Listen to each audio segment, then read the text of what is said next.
Hola a todos, ¿qué tal? Hoy de nuevo comentamos una obra pequeña, oscura, desconocida, que ha llegado a nuestro mercado y ha pasado totalmente desapercibido, a pesar de que la calidad que tiene para mí la convierte en una pequeña joya. Este Code and Piper llegó hace unas semanas a nuestro mercado y, como digo, entre el aluvión de novedades prácticamente diarios que inunda nuestro mercado, un mercado cada vez más saturado y que es más difícil que el público en general esté al tanto de todo lo que sale, pues se ha perdido entre esa marabunta de novedades, pero merece mucho la pena. Code and Pepper del guionista Darko Makan y el inefable Igor Corday al dibujo, apoyado por los colores de Anubis, en una edición preciosa de ECC, al rey lo que es el rey, cuando lo hace bien hay que hacerlo, hay que decirlo, una edición en formato álbum gigante, enorme, que sirve perfecto para disfrutar del dibujo de Corday, un dibujo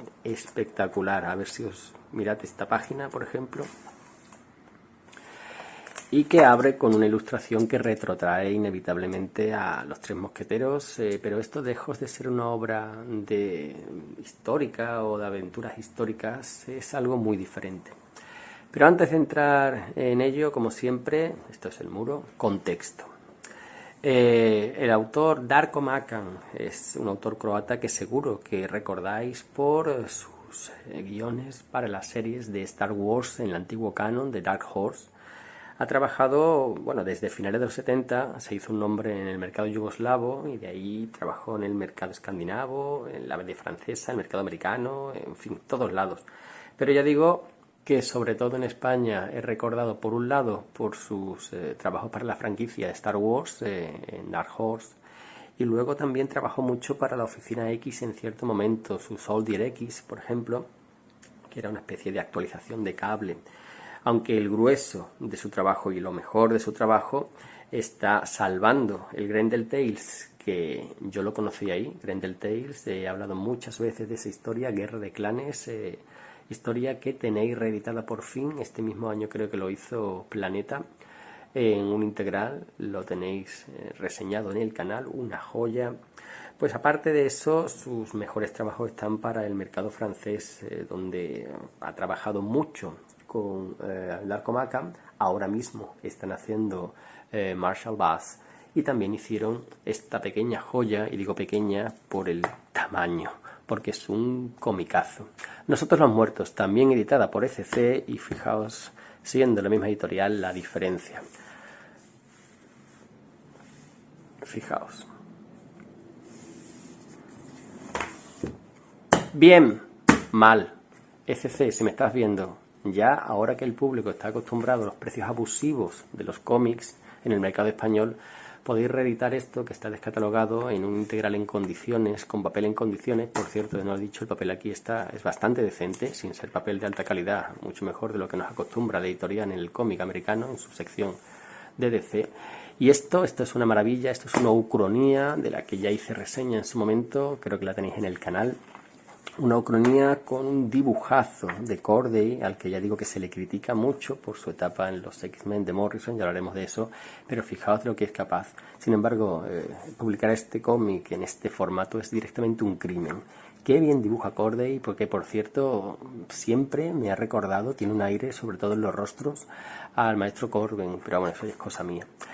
En fin, eso por un lado. Marcan un guionista muy solvente, un guionista que todoterreno, trabaja en todos los mercados, en todos los géneros, y junto a Corday, su mejor acompañante, Corday, que ese sí os sonará, otro dibujante croata que también empezó a finales de los 70 y que de nuevo ha trabajado en muchos mercados, aunque el grueso de su trabajo, más de 70 álbumes, está en el mercado francés. Obras como La historia oculta, Nosotros los muertos, que os acabo de enseñar, Marshall Bass, que está publicándose ahora mismo por ECC también, El príncipe de las tinieblas, Imperio, que lo están sacando en jibarizado, creo, mal, ECC mal.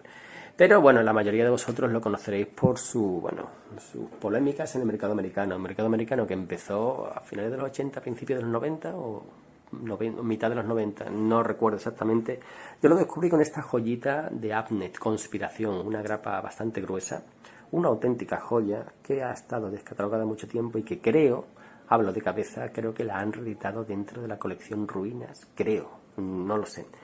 En cualquier caso la podéis encontrar por pocos euros de segunda mano y es una joya, ya digo. Después se hizo el Batman Tarzán. Bueno, después yo lo conocí luego por el Batman Tarzán, no sé si fue originalmente antes, probablemente sí porque es de 5, donde también su influencia de Corben se deja ver. Y luego en cosas como Viuda Negra, etc. Pero todo el mundo lo recuerda por esto, los X-Men de Morrison, donde vamos a ver, los primeros números son de Jean-Paul Leon. Vamos a ver la parte de Corday, por la que he recordado. Sí, empezamos con un Xavier a Cóndor clásico y seguimos luego con unos dibujos que sí, obviamente son muy feos y por debajo del nivel, pero esto es lo que consigues cuando le das a un dibujante el guión para entregarlo en 3, 4, 5 días que hace estas cosas. Dibujar no es poner tornillos, no es apilar cajas, es un arte y un artista necesita su tiempo para poder hacerlo bien. Si el Calvo le entregaba los guiones con menos de una semana para la fecha de entrega, pues te daba estas cosas. Esto que hizo que se convirtiera en uno de los dibujantes más criticados, hasta odiados por el público americano, y eso hizo que le despidieran. Él mismo reconoce que le despidieron de Marvel, del mercado americano, y quizá por eso su final fue esa Reina Blanca que aún provoca pesadillas a algunos, ¿verdad, Danilo?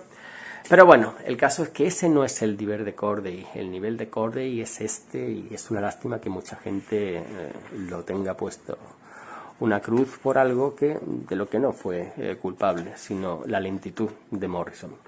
Y bueno, ya hablando de la obra en sí, esto es un álbum autoconclusivo, aunque tiene un final abierto que da esperanzas de continuación, ojalá. Un álbum que aquí reúne los dos álbumes franceses que componen la obra original y que nos presenta, no sé cómo definirlo exactamente. Por un lado es una ucronía, es decir, esto es una historia que se da en un mundo, en una América alternativa. Una América alternativa donde nuestro protagonista, Salomon Culpeper, pues es un capitán de la Guardia de Paraguasa, una ciudad indeterminada de esa América en la que existe la magia, y luego veremos por qué existe. Es un hombre que es un antiguo veterano de guerra que después de mucho tiempo pues consiguió ayudar a llegar al poder al gobernante de esta ciudad, al duque, y desde los últimos 20 años ha sido el capitán de la guardia de esta, manteniendo el orden y teniendo una vida más o menos tranquila. Está a punto de jubilarse, ya tiene una villa comprada en el campo para pasar sus últimos días tranquilo y tal, pero algo va a frustrar sus planes. Como nota personal me ha recordado un poco el personaje en sí, incluso la tipología, la fisonomía, a Martí Saldaña. ¿Os acordáis ese personaje de la novela de El Capitán de la Triste de Pérez Reverte? Pues ese antiguo soldado que termina siendo alguacil y que, bueno, quiere vivir una vida lo más tranquila posible, aunque las constantes tropelías del Capitán de la Triste hacen que sea complicado. Pues el caso es que está allí haciendo la ronda normal y algo ocurre. Unos niños irrumpen en el mercado con la intención de llegar hasta el palacio para protestar contra el duque. Quieren derribarlo y que suba al poder alguien que no conocemos en un principio. Nuestro protagonista hace su trabajo y, bueno, manda a esos niñatos a la cárcel, pero allí en el último momento descubre que uno de ellos es nada menos que su sobrino, Coltrane, el Colt del título, el hijo de su hermana, que eso hace que se interese por él, vaya a las mazmorras y allí descubra que él es parte de un culto de un tal Osus, y a partir de aquí la cosa, bueno, se va de las manos. Argumentalmente, pues es una ucronía, sí, pero por la atmósfera, por el tipo de historias, porque luego vamos a ir a diferentes sitios de este mundo, Recuerda un poco a Fana, el ratonero gris, esos dos personajes muy diferentes, pero que viven aventuras juntos. A Solomon Kane por las constantes apariciones de, bueno, de brujos, de demonios, de posesiones. Incluso tiene ese saborcillo a Conan, a las aventuras del Cimmerio cuando llega a una ciudad extraña gobernada por un jefe local y tiene que, en fin, se ve envuelto en alguna aventura. En este caso, la primera aventura, que es cuando consiguen escapar de la ciudad y van a una ciudad vecina, donde el jefe de la mafia local, digamos, es un antiguo conocido aliado de Salmon, que no está en su mejor momento. Ha sido maldecido por un brujo y se está convirtiendo en cangrejo. Sí, es... esta historia en concreto, aparte de lo que ya he dicho de Solomon Kane, el ratonero gris, Conan, pues tiene una atmósfera a realismo mágico, a cuento clásico. Nuestro protagonista pide ayuda, nuestro protagonista tiene que ayudar a su antiguo camarada que se está convirtiendo por segundos en cangrejo y tiene que llegar a atravesar la ciudad abandonado por todos sus hombres, por sus aliados, para llegar al mar y poder pues completar la transformación y continuar viviendo.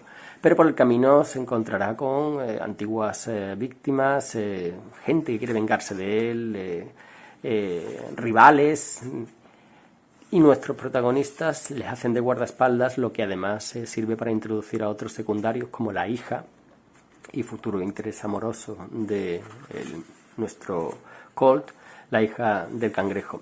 Está muy bien contado y sobre todo dibujado. La arquitectura, la ciudad, lo bien que está recreada la atmósfera, el color que ya digo está dirigido por el propio Corday y que sirve muy bien para dar atmósfera a los diferentes ambientes.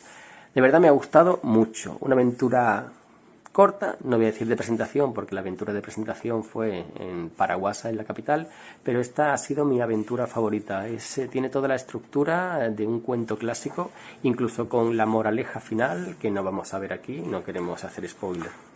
Después de eso, pues nuestros protagonistas siguen viajando, haciéndonos conocer este mundo y contándonos cómo surgió. Nos hablan de un día de la transición en el que todo cambió, nadie sabe por qué, todo era normal, era América simplemente, un día normal aquí, mira, aquí. Y algo cambió y de repente la magia estaba en el mundo. Las constantes referencias a mitologías, fijaos, aquí están estos soldados de terracota chinos, aquí tenemos a un unicornio, tenemos aquí a dragones, tenemos aquí estos monos que recuerdan al cuento clásico del Mago de Oz, hadas, todo es una mezcla que no debería funcionar, pero lo hace perfectamente. Y el dibujo, fijaos, es que es la leche. El caso es que una vez que nos explican, sin darnos una explicación, sí, hubo un día de la transición, un cambio y la magia llegó al mundo. Pues a partir de ahí todo es posible. A partir de ahí pues vemos diferentes lugares de este mundo que hay este bosque, por ejemplo, en el que es posible contactar o hablar con los espíritus de los muertos, en el que puedes perderte y donde nuestros protagonistas han de ir para algo. Y después no vamos a hacer spoiler del final.